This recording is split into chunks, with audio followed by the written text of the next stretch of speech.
Hello everyone, welcome to technologies and welcome to my Q and A session number 4। और ये जो हमारा आखिरी क्यूएनए सेशन है, इसके बाद मैं कोई भी क्यूएनए सेशन नहीं करूंगा और मैं कोशिश करूंगा कि नेक्स्ट टाइम जब भी आप लोग से कनेक्ट करूं तो मैं लाइव जाऊंगा, जहां पे मैं आप लोग से इंटरेक्ट कर सकता हूं। क्योंकि यहाँ पे काफ़ी सारे लोग कह रहे हैं कि मैं उनके सवालों के जवाब नहीं दे रहा, तो मुझे यहाँ पे पार्शियल नहीं होना है। मैं चाहता हूँ कि मैं सभी लोगों के सवालों के जवाब दूँ और सभी लोगों से ऐसे ही इंटरेक्ट करूँ। जो मुझे ऐसा लगता है कि कभी कभी किन लोगों के सवालों के मैं जवाब नहीं दे पा रहा हूँ, तो उन लोगों को जो वो बुरा लग जाता, तो मैं नहीं चाहता कि मेरे व्यूवर्स को ऐसा कुछ फील हो। तो यहाँ पे ये हमारा आखिरी क्यूएनए सेशन है। मैंने कुछ यहाँ पे क्वेश्चन आंसर्स लिए हैं और थोड़े ही लिए इस बार, लेकिन वही लिए जो ज़्यादा रिपीटेटिव है। और प्रीवियसली काफ़ी सारे लोग ने वही सेम क्वेश्चन पूछे, तो वो नहीं लिया मैंने। जो नए हैं और जो बार बार लोग मुझे पूछ रहे हैं, मैंने वही क्वेश्चन पिक किए। तो शुरू करते हैं और उम्मीद करता हूँ आपको मेरा ये क्यूएनए सीरीज पसंद आया होगा। तो आप जरूर से लाइक करिए और कमेंट करके बताइएगा नीचे कि आपको क्या लगता है मेरे इस क्यूएनए सेशन के बारे में। ज़्यादा टाइम वेस्ट नहीं करते और फटाफट से शुरू करते हैं।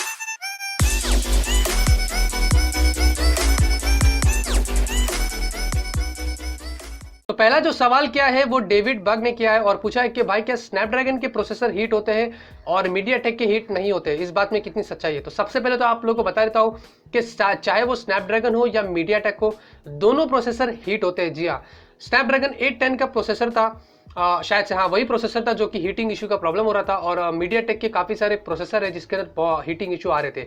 अब स्नैपड्रैगन 625 बताया जा रहा है काफ़ी बैटरी एफिशिएंट प्रोसेसर है और ज़्यादा हीट नहीं होता है। रेडमी नोट 4 के साथ मैंने भी इसको यूज़ किया हो तो इतना भी हीट नहीं होता है, वो नॉर्मल हीटिंग होती है, लेकिन गेमिंग में ज़्यादा हो जाता है। तो चाहे वो स्नैपड्रैगन हो, मीडियाटेक को कोई कंपेरिजन नहीं है, लेकिन दोनों फोन आपको देखेंगे, दोनों प्रोसेसर जो वो हीट होते हैं, डिपेंड्स अपॉन कितना हाई ज़्यादा आप यूसेज करते हैं। लेकिन फिर भी जो नए प्रोसेसर अभी मार्केट में आ रहे हैं वो ज़्यादा अभी जो वो हीट नहीं होते।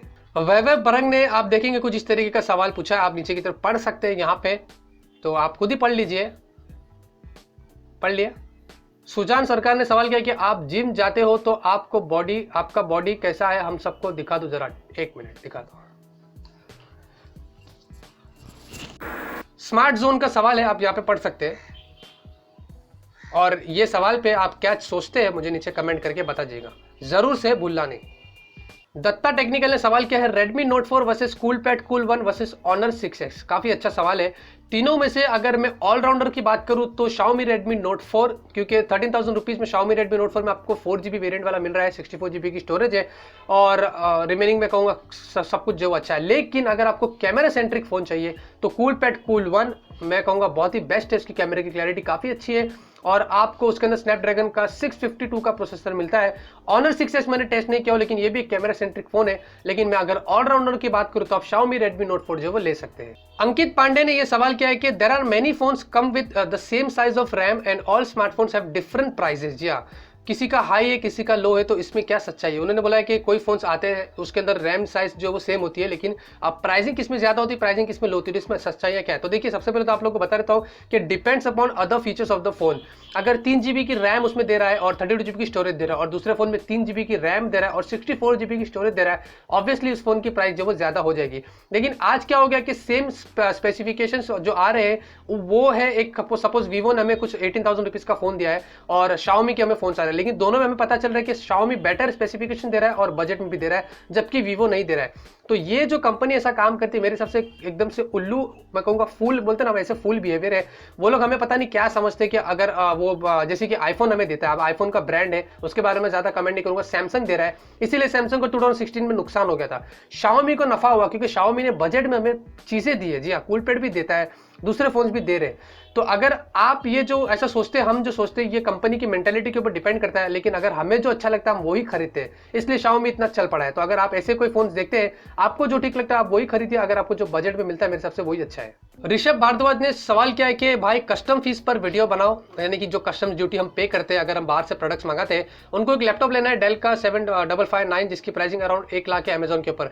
देखिए, मैं आप लोगों को बता देता हूँ कि कस्टम ड्यूटी डिपेंड करता है कि कौन से कुरियर से आ रहा है और आप लोगों को मिनिमम 18% कस्टम ड्यूटी जो वो देना ही पड़ता है। लकीली काफ़ी सारे लोगों को कस्टम ड्यूटी नहीं देना पड़ता है, डायरेक्टली उनके घर पे आ जाते हैं। मेरे साथ ऐसा हुआ 2-3 प्रोडक्ट्स पे मुझे कस्टम ड्यूटी देना नहीं पड़ी थी। लेकिन कुछ ऐसे प्रोडक्ट्स होते हैं, अभी बीच में SJCAM का मैंने रिव्यू किया था, तो वो उसकी कीमत के हिसाब से मुझे उस पर बहुत ज़्यादा कस्टम ड्यूटी लग गया था। तो ये डिपेंड कर सकता है, मैं ऐसे किसी पे कमेंट नहीं कर सकता कि आपको नहीं देना पड़ेगा या आपको देना ही पड़ेगा। देना भी पड़ सकता है, नहीं भी देना पड़ सकता है, कम भी देना पड़ सकता है, ज़्यादा भी देना पड़ सकता है, ये डिपेंड करता है। तो 18% मिनिमम है हमारे इंडियन का, यहाँ पे जो बताता है इंडिया का ऐसा देना पड़ता है। बाकी इसके बारे में मुझे कुछ ज़्यादा जो नहीं पता है। टेक्निकल टेक्निकल नॉलेज ने सवाल किया कि भाई आप लाइव कब आ रहे हो, लाइव कुछ सोचा है? काफ़ी सारे लोग ने मुझे ये सवाल किया था, इसलिए मैंने बोला कि ये मेरा लास्ट सीरीज़ है, मैं नेक्स्ट टाइम से जब भी आने की कोशिश करूंगा तो वो जो वो लाइव ही आऊँगा। गौतम सरस्वा ने सवाल किया कि क्या एयरटेल सच में 12 मंथ्स के लिए फ्री है, नेट दे रहा है क्या? खैर वो तो आपको पता ही होगा कि एयरटेल जो है वो क्या करता है और वोडाफोन जो है वो क्या करता है और जियो जो है वो क्या करता है। तो आप जब भी ये एडवर्टाइजमेंट देखते हैं एयरटेल की, वोडाफोन की कहीं पे कि फ्री, तो सबसे पहला खोट वही है कि फ्री। ये फ्री नहीं होता है, इसके अंदर जो वो कैच होता है जो हम जैसे मासूम लोगों को मैं कहूँगा ना हमारी भावना के साथ खेलते हैं। तो जब भी अगर आप सुनते हैं कि एयरटेल सच में 12 मंथ्स फ्री मिल रहा है वोडाफोन, तो आप एक ही चीज़ करिएगा। नॉस्टैल्जिक नेस्ट ने सवाल किया है कि रुएस भाई प्ले स्टोर में जो सब फ्री एंटीवायरस मिलते हैं क्या वो सब रियली काम करते हैं? तो बहुत ही अच्छा सवाल किया यहाँ पे आपने, और मैं कहूँगा कि काफ़ी सारे एंटीवायरस एप्लीकेशन प्ले स्टोर में अवेलेबल है। और अगर मैंने 2-3 यूज़ किया था, लेकिन ये एप्लीकेशन एक्चुअली में क्या करते हैं कि वायरस तो नहीं निकालते, लेकिन क्या करते हैं कि आपके मोबाइल की सिक्योरिटी को जो है वो इम्प्रूव करते हैं।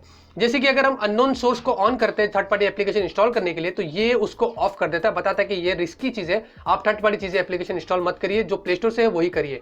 तो कुछ सेटिंग्स जो हमारे मोबाइल में जो वो इंप्रूव नहीं है, ये उसको इंप्रूव करने के लिए हेल्प करता है, ना कि वायरस निकालता है। मैंने तो अभी तक नहीं देखा, मेरे कोई भी एंड्रॉइड के फोन में इसने अभी तक के वायरस नहीं निकाला है। तो जी हाँ, थोड़े बहुत अच्छी जगह पे काम करता है, लेकिन वायरस का तो मुझे बिल्कुल भी पता नहीं। सुमित ने सवाल किया है कि how do I order Redmi Pro or other phones from out of India, क्या वो काम करेगा? मींस इंडिया सिम रेडी रहे करेंगे? देखिए सबसे पहले तो आप जो भी फोन आउट ऑफ इंडिया से ऑर्डर करते हैं वो ग्लोबली अनलॉक्ड होता है। आपको डायरेक्टली वो सिम कार्ड किसी में भी फोन के अंदर कोई भी सिम कार्ड डालो वो चालू हो जाएगा, उसमें टेंशन लेने की जरूरत नहीं है। और रेडमी प्रो अगर आपको खरीदा है तो मैंने उसका एक रिव्यू बनाया हूँ, आप लोगों को यहाँ पे मैं इसका कार्ड देता हूँ, आप जाके वो वीडियो देख सकते हैं। वहाँ पे डिस्क्रिप्शन में आपको मैंने बता दिया कि आप कैसे वो प्रोडक्ट कहाँ से खरीद सकते हैं। उसके ऊपर भी मैंने एक वीडियो बनाओ कि आप इंटरनेशनल वेबसाइट से कैसे जो वो प्रोडक्ट्स परचेस कर सकते हैं। प्रेम सुख जट ने सवाल किया है कि पूरे दिन यूट्यूबर्स को एक चेयर पे बैठ के रहना पड़ता है लैपटॉप के सामने, तो उसकी हेल्थ पर कोई असर नहीं पड़ता है? I mean back pain something. तो आपने एक ही इंसान है जो हमारी तकलीफ को समझा है। तो जी हाँ, इसीलिए मैं जिम जाता हूँ फिट रहने के लिए, क्योंकि फिर भी मैं अब थोड़ा सा गल गया हूँ, उतर गया हूँ, क्योंकि काम का लोड जो ज़्यादा बढ़ गया। लेकिन मैं जिम इसलिए जाता हूँ ताकि मैं फिट रहूँ, वरना अगर मैं ऐसे ही बैठा रहूँगा तो मेरा टमी भी बाहर आ जाएगा। अभी टमी फिलहाल थोड़ा लेवल किया हो मैंने, अंदर चला जा रहा है। तो जी हाँ, इसलिए मैं जिम करता हूँ, बाकी लोगों को पता नहीं, लेकिन काफ़ी हेक्टिक है, पूरे दिन लैपटॉप के सामने बैठना, आंखों को भी तकलीफ होती है, बॉडी में भी पेन होता है।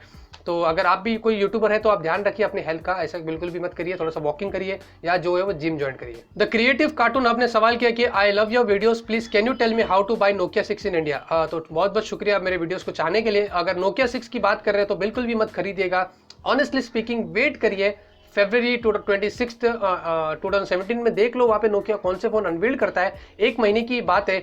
उसके बाद हम देखेंगे ये फोन इंडिया में आ रहे हैं, तो वहां से आप डिसाइड कर सकते हैं, आप जो वो खरीद सकते हैं। नोकिया 6 मत खरीदिए, कुछ भी नया नहीं आया है, सिर्फ नोकिया की ब्रांडिंग है। अगर आपको नोकिया की ब्रांड के हिसाब से नोकिया 6 खरीदना है तो फरवरी तक का वेट करिए, मेरे हिसाब से वही आपके लिए सबसे बेटर चीज है। अनिश पांडे ने पूछा है कि आप इतने सीरियस क्यों लगते हैं वीडियो में। द गाय ने सवाल किया कि शुड आई बाय ल इको 1S इको। बहुत पुराना फोन हो गया भाई, अभी टेक्नोलॉजी फील्ड में अगर 6 महीना फोन होकर लॉन्च होता है तो हम उसे पुराना ही कहते हैं, ये तो 1 साल होने को आया शायद से। तो मैं कहूँगा जाओ भाई, ये फोन बिल्कुल भी मत लो, Redmi Note 4 ले लो, इस प्राइस में आपको वो अच्छा फोन मिलेगा। या फिर Lenovo का K6 पावर है, आप वो भी ले सकते हैं, वो भी फोन मुझे काफी अच्छा लगा है। तो ल echo cancel. All information Hindi ने यहाँ पे सवाल किया है, सवाल जो है वो थोड़ा सा कंफ्यूजन है, लेकिन मैं आप लोगों को क्लियरली बता देता हूँ। इनका सवाल ये है कि इनके पास जो है वो Core 2 Duo Windows 7 का लैपटॉप है और इनको Windows 10 उसके अंदर लोड करना है। तो उन्होंने मुझे पूछा कि क्या मैं 2 GB की NVIDIA GeForce की ग्राफिक कार्ड डाल के उसको जो है वो Windows 10 लोड करके स्मूथली चला सकता हूँ। तो सबसे पहले आप लोगों को बता देता हूँ कि प्रोसेसर जो होता है वो भारी होता है। i5 i7 जैसा अगर आपका प्रोसेसर है तो आपका Windows 10 प्रॉपर चलेगा। ग्राफिक कार्ड सिर्फ आपकी गेमिंग को इंप्रूव करता है, जहां तक मुझे लगता है। मैं इतना भी प्रो नहीं हूं, अगर जो प्रो है इस फील्ड में आप कमेंट करके बता दीजिए कि जो मैं बोल रहा हूं वो सही है कि गलत है। जहां तक मुझे लगता है ग्राफिक कार्ड से आप अपनी गेमिंग को इंप्रूव कर सकते हैं और कुछ दूसरी चीजें कर सकते हैं। लेकिन अगर आपको Windows 10 फास्ट चलाना है, रैम उसके लिए आपका ज्यादा होना चाहिए, आपके अंदर अच्छा खासा हार्ड डिस्क होना चाहिए, और सबसे इंपॉर्टेंट चीज आपका प्रोसेसर जो है एटलीस्ट i5 या फिर जो i7 होना चाहिए। क्रोगी गोहेल ने सवाल किया है कि हाय बाय नाइस वीडियो, नया डीएसएल कब खरीद रहे हो। जी हाँ, थैंक यू वेरी मच। नया डीएसएलआर ले ही रहा हूँ, बहुत जल्दी ले रहा हूँ, कैनन का ले रहा हूँ। काफी सारे लोग ने मुझे पूछा था कि आप नाइकन, मैंने बोला था कि नाइकन का ले रहा हूँ, नहीं लो निकॉन का, आप सीधा सीधा जो वो कैनन का लो, तो मैं वही ले रहा हूँ। बहुत जल्दी मेरे वीडियो में इंप्रूवमेंट आने वाली है। लवेश वागल ने सवाल किया कि हाय भाई कौन सा प्रोसेसर बेस्ट है, स्नैपड्रैगन या एक्जीनोस। दोनों प्रोसेसर अच्छे हैं, इसमें नो डाउट है सैमसंग के एक्जीनोस प्रोसेसर भी अच्छे होते हैं। इंडियन वेरिएंट में हमें एक्जीनोस देखने को मिलता है और शायद से आउट ऑफ द ग्लोबल का जो वेरिएंट होता है उसमें स्नैपड्रैगन होता है। तो एक्जीनोस भी आप ले सकते हैं, जरूरी नहीं है कि आप स्नैपड्रैगन ही लो, एक्जीनोस का प्रोसेसर भी काफी अच्छा होता है। श्रीजीत घोष ने सवाल किया है कि भाई can I upgrade my lollipop version two Marshmallow. देखिए अगर लॉलीपॉप अगर आपको नहीं जम रहा है, काफी आउटडेटेड हो गया है, तो आप जाके इसको अपडेट कर सकते हैं मार्शमैलो में। अगर आपको ऑफिशियल अपडेट आया है आपकी कंपनी की तरफ से तो ही करिएगा, फ्लैश वगैरह मत करिएगा क्योंकि फोन ब्रिक्ट हो सकता है, प्रॉब्लम हो सकती है। तो मेरे हिसाब से लॉलीपॉप से मार्शमैलो अपग्रेड करना काफी अच्छी बात है। मैं तो बोलता हूँ सीधा अगर एंड्रॉइड 7 आता है तो वही कर लो भाई, क्योंकि लॉलीपॉप तो काफी पुराना हो चुका है। जी गांगुली ने पूछा है कि how do you add mobile screen record layout in your YouTube videos. जी हाँ, तो मैं जो वीडियोस बनाता था कभी कभी आप देखे होंगे, तो यहाँ पे मेरा एक मोबाइल फ्रेम आता था, मैं आप लोगों को बता देता था, जो मैं यहाँ पे यूज करता था वहाँ पे आपको दिखाई देता था। तो वो मैं आप लोगों को मोबाइल के पहले तो स्क्रीन रिकॉर्ड करता हूँ अपने स्क्रीन रिकॉर्डिंग एप्लीकेशन से, उसको जब सेव करता हूँ तो वीडियो रिकॉर्डिंग के लिए, एडिटिंग के लिए जब बैठता हूँ तो वो यहाँ पे मैं शो करता हूँ और उसके पीछे जो मोबाइल का फ्रेम होता है उसका इमेज को यहाँ पे ऐड कर देता हूँ। तो बहुत सिंपल प्रोसेस है, मैं खुद से सीखा हूँ, तो आप भी जाके ऐसी अपनी मर्जी से सीख सकते हैं। तो यही जो वो तरीका जो मैं यूज करता हूँ। प्रथम इसरानी ने सवाल किया है कि can you tell me how and from where do you get smartphone for use. देखिए हम जो वो बिल्कुल भी हमें कोई रिव्यू यूनिट नहीं बेचता है, कोई कंपनी ने भेज दी तो ले ली थी, जैसे एसूस ने भेजी थी और बिल्कुल भी पैसे नहीं दी थी, कुछ गिफ्ट्स भेजी थी जो मैंने आपको इंस्टाग्राम पे दिखाया था। और कोई कंपनी अगर रिव्यू यूनिट देती है तो डिमांड करती है कि अच्छी बात करो, लेकिन हम नहीं करते हैं तो वो फिर से प्रोडक्ट ले लेते हैं। तो कोई भी हमें नहीं देता है, हमें परचेस करना पड़ता है। मैंने जो पहला फोन परचेस किया था Redmi Note 4, वो मेरा पहला फोन था, रिव्यू करने के लिए आप लोगों को दिया था मैंने। और Xiaomi Mi Max में मैंने आपको उसका भी जो रिव्यू दिया, तो कोई ऐसा नहीं देता है, ज्यादा फेमस हो तो शायद से तो ही हमें मिलता है। तो बस दोस्तों, उम्मीद करता हूँ मैंने आप लोगों के थोड़े बहुत क्वेश्चंस जो वो इस वीडियो में आंसर कर दिए हैं, और काफी सारे लोगों के नहीं हुए क्योंकि मैं काफी सारे क्वेश्चंस रिपीटेटिव थे और जो पुराने थे उनको भी मैंने नहीं लिया। तो ये मेरा आखिरी सेशन था और उम्मीद करता हूँ कि आपको मेरे Q&A सेशंस पसंद आए होंगे। अगर आपको पसंद आता है तो जरूर से सेशन को लाइक करिए। इसी तरीके से मैं फ्यूचर में आप लोगों के लिए ऐसे ही कुछ सेशंस लाता रहूंगा, यानी कि लाइव सेशंस अभी तो देखने मिलेंगे, तो आप लोगों के साथ ज्यादा मैं इंटरेक्ट जो वो कर सकता हूँ। तो मिलते हैं आपसे अगले वीडियो में एक नए वीडियो के साथ। Till then have a great day and always keep smiling.